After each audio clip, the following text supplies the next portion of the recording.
1 करोड़ की रंगदारी के लिए दिन दहाड़े वो हुआ जैसा सिर्फ फिल्मों में देखा जाता है। शूटर पिस्तल लेकर आता है और बीच बाजार में गोलियां दागने लग जाता है। पहले कार के ड्राइवर पर लेफ्ट साइड से गोली चलाता है और फिर राइट में आकर के फायरिंग कर देता है। 20 सेकंड में 13 राउंड फायरिंग हुई और 1 मिनट के अंदर शूटर वारदात को अंजाम देकर फरार हो जाता है।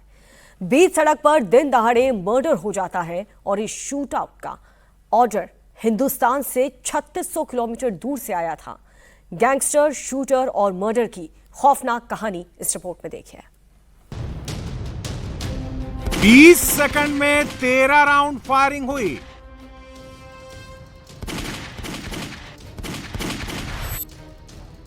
शूटर पिस्टल लेकर आता है, पिस्टल को लोड करता है और ट्रिगर दबाने लगता है। पहले प्रॉपर्टी डीलर पर दूसरी तरफ से तड़ातड़ गोलियां दागी, फिर ड्राइवर साइड में आकर फायर खोला।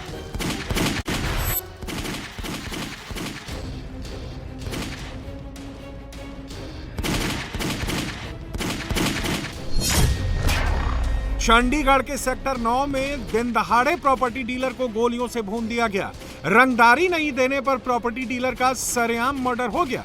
20 सेकंड में 12 राउंड से ज्यादा फायरिंग हुई। प्रॉपर्टी डीलर अपनी जान बचाने की कोशिश करता है, गेट खोलकर भागने की कोशिश करता है, लेकिन उसे चांस नहीं मिल पाता है।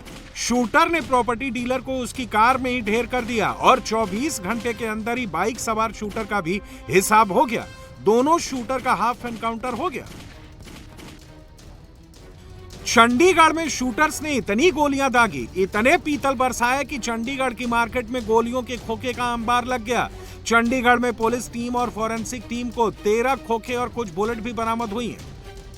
चंडीगढ़ का सेक्टर 9 का वो इलाका है जहां पर ये पूरा इंसिडेंट हुआ है और सामने आप तस्वीरें देखेंगे तो ये आपको गोलियों के खोल पड़े हुए यहाँ पे नजर आ रहे हैं, जिसमें वो युवक सवार था और जब वो जिम करके यहां से वापस अपने घर की तरफ निकल रहा था तो तब हमलावरों ने घेर कर उस पर 12 राउंड फायर कर दी है और गोली लगने के बाद वो वहीं लुढ़क गया, गाड़ी के अंदर ही वह लुढ़क गया और तुरंत उसके साथी स्कॉर्पियो गाड़ी में ही डालकर पीजे के लिए रवाना हो गए। लेकिन ज्यादा खून बहने की वजह से उस शख्स की जो है वो मौत हो गई है। प्रॉपर्टी डीलर जो था उसकी जो पहचान हुई है वो चरणप्रीत सिंह के रूप में हुई है, जो कि मुल्लापुर का रहने वाला था।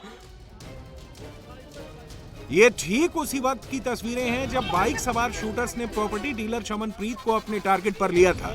देखिए कैसे सैकड़ों की भीड़ जमा है। गोलियों की आवाज सुनकर पूरा शहर खौफ में समा गया था। जैसे ही शूटर वारदात को अंजाम देकर फरार हुए, लोग चमनप्रीत की मदद के लिए दौड़े। आनन फानन में घायल चमनप्रीत को उसके साथी दूसरी कार से अस्पताल लेकर पहुंचे, लेकिन ज्यादा खून बहने के कारण उसकी मौत हो गई। ਭਾਜੀ ਧਮਕੀਆਂ ਆਉਂਦੀਆਂ ਸੀਗੀਆਂ 3-4 ਸਾਲ ਪਹਿਲਾਂ। ਇੱਕ ਟੂਰਨਾਮੈਂਟ ਕਰਾਇਆ ਸੀਗਾ ਇਹਨੇ, ਬੱਬੂ ਮਾਨ ਦਾ ਅਖਾੜਾ ਲਵਾਇਆ ਤਾਂ ਕੁਸ਼ਤੀ ਦੰਗਲ ਹਨਾ। ਉਦੋਂ ਇਹਨੂੰ ਕਹਿੰਦੇ ਸੀਗੇ ਵੀ ਤੇ ਬੱਬੂ ਮਾਨ ਗਲਤ ਲਵਾਇਆ ਤਾਂ ਇਹ ਕਹਿੰਦਾ ਗੈਂਗਸਟਰਾਂ ਤੋਂ, ਤਾਂ ਇਹ ਕਹਿੰਦਾ ਸੀਗਾ ਵੀ ਬਈ ਮੈਂ ਹਟਾ ਨਹੀਂ ਸਕਦਾ, ਵੀ ਹੁਣ ਮੈਂ ਪੈਸੇ ਦਿੱਤੇ ਹੋਏ। ਉਹ ਕਹਿੰਦੇ ਸੀਗੇ ਵੀ ਕੱਲ ਨੂੰ ਅਖਾੜਾ ਕੈਂਸਲ ਕਰ। ਇਹ ਕਹਿੰਦਾ ਸੀਗਾ ਮੈਂ ਪੇਮੈਂਟ ਦੇਈ ਵੀ ਹੈ। ਅਸੀਂ ਵੀ ਕਹਿੰਦੇ ਸੀਗੇ ਯਾਰ ਇੰਨਾ ਕੁਝ ਕਰਿਆ ਹੋਇਆ ਹਨਾ, ਵੀ ਸਾਡੀ ਵੀ ਆਪਣੀ ਵੀ ਬੇਇੱਜ਼ਤੀ ਹੈ, ਵੀ ਆਪਾਂ ਇਹ ਹੋ ਸਕਦਾ ਵੀ ਆਪਾਂ ਅੱਗੇ ਵਾਸਤੇ ਨਹੀਂ ਆ ਕੰਮ ਕਰਾਉਂਦੇ ਹਨਾ। ਤਾਂ ਅੱਗੇ ਵਾਸਤੇ ਅਸੀਂ ਇਹਨੂੰ ਕਹਿਤਾ ਵੀ ਨਹੀਂ ਆਪਾਂ ਕੋਈ ਇਹੋ ਜਿਹਾ ਕੰਮ ਨਹੀਂ ਕਰਾਉਣਾ ਯਾਰ, ਵੀ ਕਾਹਤੇ ਅਗਲਾ ਆਪਣੇ ਪਿੱਛੇ ਪੈਂਦਾ ਹਨਾ। ਆਪਾਂ ਆਪਣੇ ਕੋਲ ਤੇ ਪੈਸਾ ਵੀ ਲਾਉਨੇ, ਮੁੜ ਕੇ ਭਾਜੀ ਕਰਾਇਆ ਵੀ ਨਹੀਂ। ਇਹ ਮੰਨ ਗਿਆ ਵੀ ਆਪਾਂ ਨਹੀਂ ਕਰਾਉਂਦੇ ਹਨਾ, ਪਰ ਫਿਰ ਵੀ ਉਹਨਾਂ ਨੇ ਜੈਲਸੀ 'ਚ ਮਾਰਤਾ ਭਾਜੀ। जिस सेक्टर 9 में प्रॉपर्टी डीलर की हत्या हुई वो चंडीगढ़ का हाई प्रोफाइल इलाका है। जिस जिम में चमनप्रीत जाता था वो भी हाई प्रोफाइल जिम है। वहां कई वीवीआईपी आते थे। वो पिछले 5-6 साल से सेक्टर 9 में जिम में आता था। बदमाशों ने रेकी करके मर्डर का प्लान बनाया था। वारदात पार्किंग के एग्जिट गेट पर हुई, जहां स्लिप रोड पर जाम लगा हुआ था। अगर ये जाम नहीं होता तो शायद चीनी की जान बच जाती। चिन्नी दोपहर 12:04 पर जिम से निकला और 12:14 पर कार स्टार्ट की। ठीक 1 मिनट बाद 12:15 पर हमलावरों ने उस पर ताबड़तोड़ फायरिंग शुरू कर दी। शूटर फर्जी नंबर प्लेट वाली बाइक लेकर आए थे। एक शूटर बाइक के साथ करीब 30 मीटर आगे खड़ा था, जबकि दूसरा हमलावर चिन्नी का एग्जिट पॉइंट पर इंतजार कर रहा था। जैसे ही कार रुकी, शूटर ने कंडक्टर साइड से फायरिंग शुरू कर दी। निशान जो है वो अभी भी आपको गाड़ी की चैसी पर यहाँ पर नजर आ रहे हैं। ये एक और ये ऊपर 2 और उसके बाद शीशे पर गोलियां जो हैं वो चलाई जाती हैं। और यहाँ पर लगातार फायरिंग के बाद जो है ये आप अंदर की तस्वीर जो है अभी भी देख रहे हैं, अंदर ब्लड जो है वो पड़ा हुआ है यहाँ पर, और ये ब्लड जो है आप यहाँ पर दिख रहा है, ब्लड अभी भी सीटों पर पड़ा हुआ है। उसके बाद हमलावर पहले कंडक्टर साइड से गोली मारते हैं और फिर आगे से घूमकर यहाँ पर आ जाते हैं। यहाँ से आकर भी गोलियां चलाना जो है वो शुरू करता है। 13 राउंड फायरिंग जो है वो होती है, जिसमें चमनप्रीत सिंह नागरा और चिन्नी नागरा की उम्र 31 साल है। उसके पिता सेना से रिटायर्ड हैं और बड़ा भाई खेती का काम करता है। 31 साल में ही चमनप्रीत नागरा ने रियल एस्टेट में बड़ा नाम कर लिया था। चमनप्रीत की न्यू चंडीगढ़ के राजगढ़ में नागरा रियल एस्टेट नाम की कंपनी थी। चमनप्रीत ने करोड़ों का अंपायर खड़ा कर लिया था और यही पैसा और नाम उसकी जान का दुश्मन बन गया। पुलिस का कहना है कि गैंगस्टर लकी पटियाल ने कुछ समय पहले चिन्नी से 1 करोड़ की रंगदारी मांगी थी। लकी ने चिन्नी को कई बार फोन करके धमकाया था। उसने गन के लाइसेंस के लिए भी आवेदन किया था और लकी की धमकी की शिकायत भी पुलिस से की थी। लेकिन चिन्नी को गन लाइसेंस मिलता उससे पहले ही शूटर ने उसे गोलियों से भून दिया। चमनप्रीत पर हमले की जिम्मेदारी गैंगस्टर लकी पटियाल ने ली है। लकी पटियाल ने इंस्टाग्राम पर एक आईडी से पोस्ट कर इस मर्डर की जिम्मेदारी ली। पोस्ट में चिन्नी पर विरोधी गैंग को जानकारी देने और फिरौती पहुंचाने के आरोप लगाए गए हैं। साथ ही मोहाली में गुरविंदर हत्याकांड से भी उसका नाम जोड़ा गया है। पोस्ट के अंत में वेट एंड वॉच लिखा गया है और अब चंडीगढ़ पुलिस इस पोस्ट की जांच कर रही है। लकी पटियाल क्यों उसका पोस्ट भी आ रहा है, कल उसने कुछ ਭਾਜੀ ਪਤਾ ਹੀ ਨਹੀਂ, ਉਹ ਤਾਂ ਸਮਝ ਤੋਂ ਬਾਹਰ ਹੈ। ਜਦੋਂ ਤੱਕ ਉਹਨੇ ਪੋਸਟ ਨਹੀਂ ਸੀ ਪਾਈ ਅਸੀਂ ਇਹ ਪਾਸੇ ਨੂੰ ਸੋਚ ਵੀ ਨਹੀਂ ਤੇ ਸਕਦੇ। ਅਸੀਂ ਸਾਡਾ ਸ਼ੱਕੇ ਹੋਰ ਪਾਸੇ ਸੀਗਾ। ਹੁਣ ਵੀ ਪਤਾ ਨਹੀਂ ਪੁਲਿਸ ਦੀ ਇਨਵੈਸਟੀਗੇਸ਼ਨ 'ਚ ਕਿਹਨੇ ਕਿਆ ਨਿਕਲਣਾ ਹੈ ਹਨਾ, ਵੀ ਸਾਰਾ ਕੁਝ ਜਾਲੀ ਵੀ ਹੋ ਸਕਦਾ।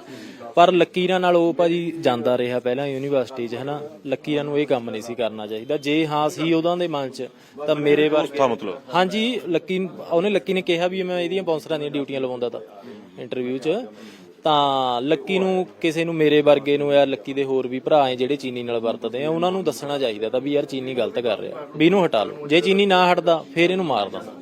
ਸਾਨੂੰ ਅਫਸੋਸ ਨਾ। जिस लकी पटियाल ने चमनप्रीत पर हमले की जिम्मेदारी ली है वो कोई छोटा मोटा गैंगस्टर नहीं है। लकी पटियाल की गिनती चंडीगढ़ के बड़े माफिया डॉन में होती है। लकी पटियाल का असली नाम गौरव पटियाल है जो बम्बीहा गैंग का बिग बॉस है। दविंदर बम्बीहा के एनकाउंटर के बाद से ये बम्बीहा गैंग को चला रहा है और इस वक्त आर्मेनिया से अपने गैंग को कंट्रोल करता है। लकी पटियाल के बम्बीहा गैंग का नेटवर्क हरियाणा, पंजाब, राजस्थान, हिमाचल, दिल्ली और पश्चिमी उत्तर प्रदेश में फैला हुआ है। दावा किया जाता है कि इसके गैंग में 300 शूटर हैं। लकी पटियाल पर जबरन वसूली, मर्डर और हत्या के प्रयास जैसे गंभीर अपराधों में मामले दर्ज हैं। लकी पटियाल पर एनआईए ने 5 लाख रुपए का इनाम रखा हुआ है। लकी कई सालों से आर्मेनिया में बैठकर गिरोह चला रहा है। पंजाब पुलिस 4 सालों से उसे प्रत्यर्पण पर भारत लाने में जुटी हुई है। चंडीगढ़ मर्डर की बात अब सीधे गैंग वॉर से जुड़ गई थी और सवाल सीधे अब पंजाब पुलिस, आपकी भगवंत मान सरकार पर उठ रहे थे। पंजाब में लॉ एंड ऑर्डर को लेकर बड़ा बवाल शुरू हो गया था।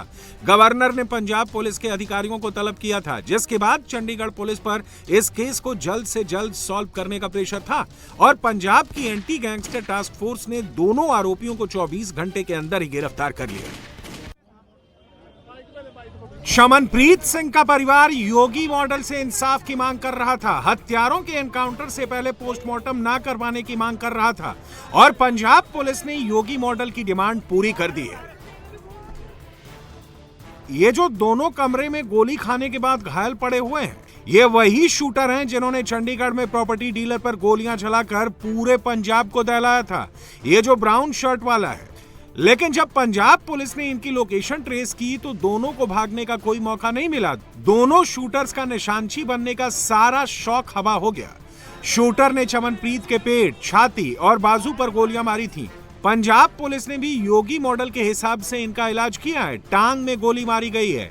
पंजाब एजीटीएफ ने दोनों आरोपियों को हरियाणा के कैथल से गिरफ्तार किया है। अब ये तस्वीरें देखिए, ये बंदूकों का जखीरा इन्हीं दोनों शूटर्स के पास से मिला है। इसी में से एक पिस्टल से शूटर ने प्रॉपर्टी डीलर को गोलियों से भुना था। शूटर के पास 3 पिस्टल और मैगजीन बरामद हुई हैं। एक शूटर की पहचान राजन और पीयूष पहलवान के तौर पर हुई थी। राजन पंजाब के फिरोजपुर का रहने वाला है। कुछ समय पहले ही वो अवैध तरीके से मलेशिया से नेपाल और फिर भारत आया था। दूसरे शूटर का नाम प्रीतम शाह है। प्रीतम शाह भी पंजाब के नवा शहर का रहने वाला है। दोनों आरोपी चंडीगढ़ में मर्डर को अंजाम देने के बाद हरियाणा पहुंचे थे। हरियाणा में वो किसी सेफ लोकेशन पर अंडरग्राउंड होने की कोशिश कर रहे थे, लेकिन उससे पहले ही पंजाब पुलिस ने इनकी लोकेशन ट्रेस कर ली। दोनों के खिलाफ हत्या समेत कई गंभीर मामलों में मुकदमे दर्ज हैं। अब पुलिस इनकी पूरी क्राइम कुंडली खंगाल रही है। चंडीगढ़ पुलिस ने कैसे इन शूटर की लोकेशन ढूंढ निकाली, अब वो भी जान लीजिए। चमनप्रीत के मर्डर को अंजाम देने के बाद हत्यारे चंडीगढ़ के अटावा से मोहाली की तरफ भागे थे। पुलिस के पास हत्यारों का बस एक सीसीटीवी फुटेज था जो बाइक मर्डर में इस्तेमाल की गई थी, उसका नंबर भी नकली था। ऐसे में पंजाब पुलिस ने इस केस की जांच एजीटीएफ को सौंप दी थी। एजीटीएफ लगातार आरोपियों की पहचान और लोकेशन ट्रेस में जुटी थी। सीसीटीवी फुटेज, तकनीकी सर्विलांस के साथ मुखबिरों के नेटवर्क को भी एक्टिव किया गया था और जैसे ही आरोपियों की लोकेशन मिली, पुलिस ने ऑपरेशन को अंजाम दे दिया। चमनप्रीत मर्डर केस के दोनों हत्यारे पकड़े जा चुके हैं, लेकिन केस की जांच अभी भी खत्म नहीं हुई है। शूटर को सुपारी किसने दी, हथियार कहां से मिले, लकी पटियाल का क्या रोल है, क्या इन दोनों शूटर्स के अलावा भी और भी लोग इस केस में शामिल थे? पुलिस हर एंगल से इस केस की जांच कर रही है।